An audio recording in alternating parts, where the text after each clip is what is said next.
여러분, 우리 그 경제의 약한 고리 이러면 제가 4개가 있다고 말씀을 드렸습니다.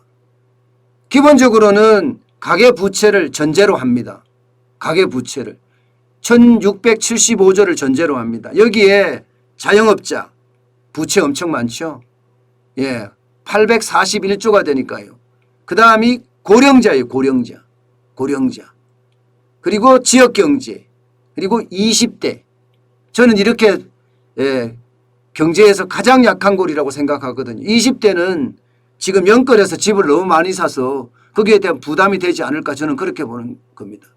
그중에서 이 고령자의 어떤 문제는요. 그 어느 때보다 심각해지고 있습니다.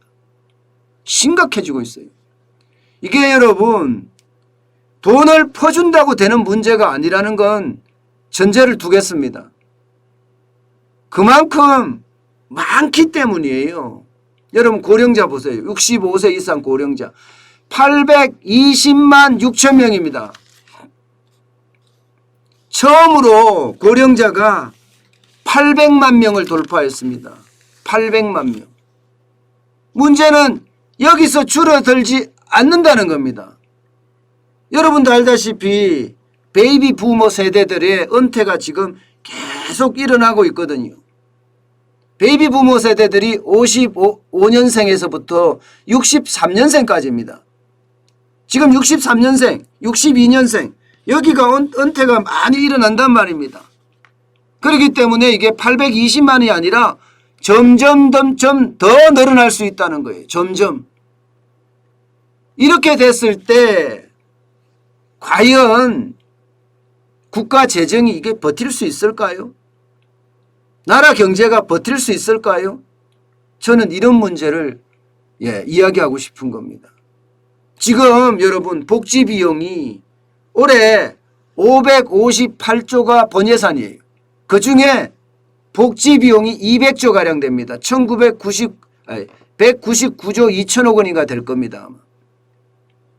그 정도로 복지 비용이 많은데 복지 인구는 계속해서 늘어난다는 것. 그러면 여러분 감당하기가 쉽지가 않습니다. 여러분 이거 한번 보세요. 2000년만 하더라도 65세 고령자 인구가 7.3%에 불과했는데요. 2020년도에는 16.4%까지 갔어요. 16.4%.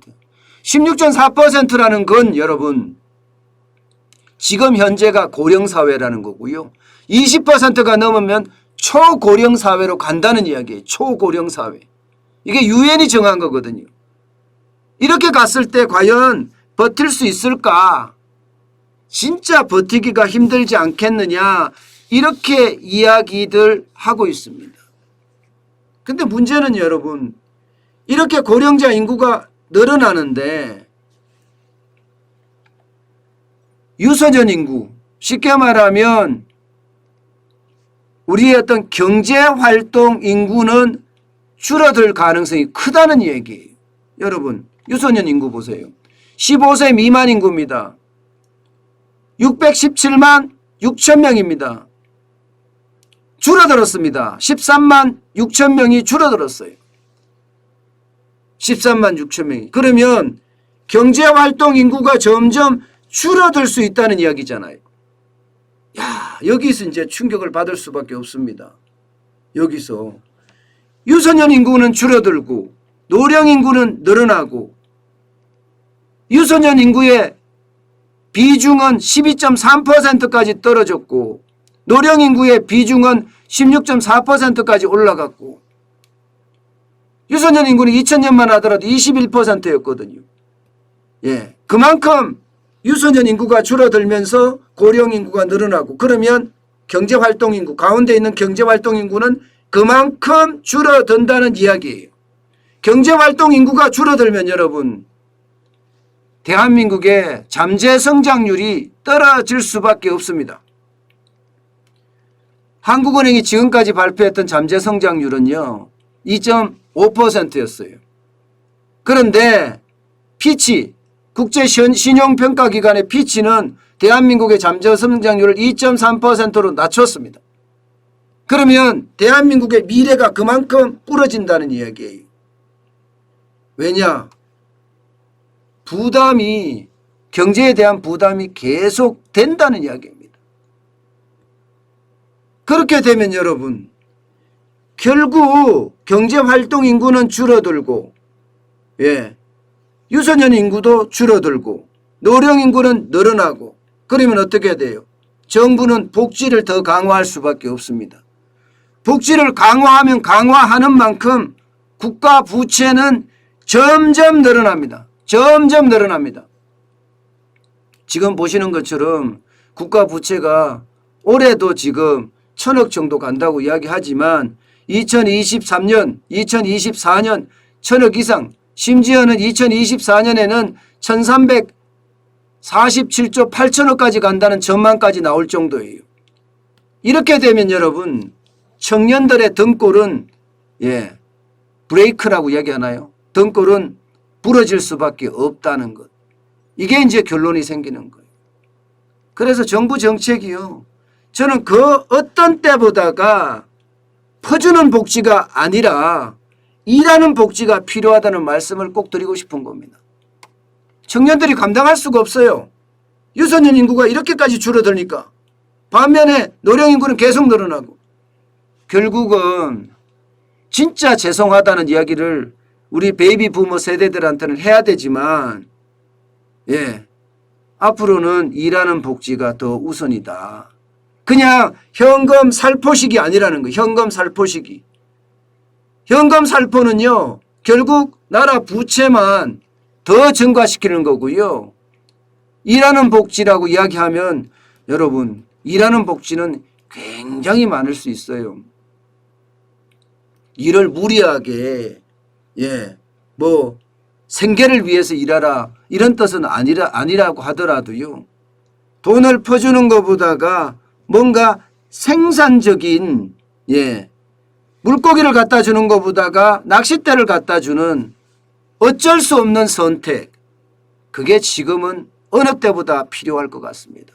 여러분도 알다시피 65세 넘었다고 일 안 하려고 안 합니다. 뭔가 일을 했으면 좋아하는 사람들도 많아요.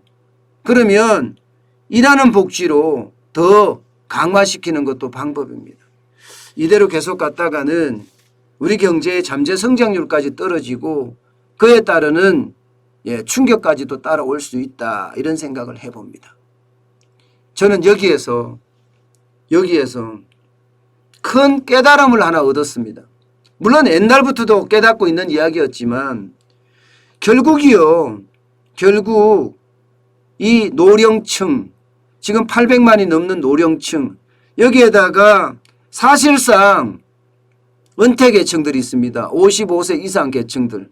여기까지 따지면 우리 인구의 거의 4분의 1가량 차지한다고 봅니다. 4분의 1, 25% 가까이 됩니다. 그러면 이들을 위한 비즈니스도 좋은 비즈니스가 될 수 있다는 거죠.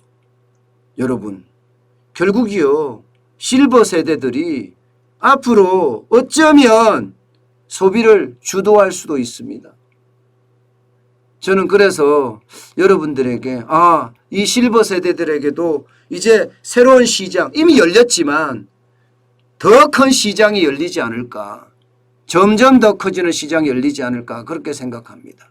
사실 전국에 요양병원 생기는 걸 보면 여러분들도 느끼실 거예요. 요양병원이 잘 되잖아요. 그만큼 실버 세대들이 많아진다는 이야기예요. 그에 따르는 어떤 비즈니스 기회도 사업 기회도 찾아보는 것은 좋은 방법일 거라고 생각을 합니다. 그들에게 일자리도 줄 수 있고요. 그러면서 그들에게 상품도 팔 수 있는 기회. 이것은 어쩌면 우리들에게 앞으로 남아있는 마지막 기회가 아닐까 저는 그런 생각까지 해보거든요.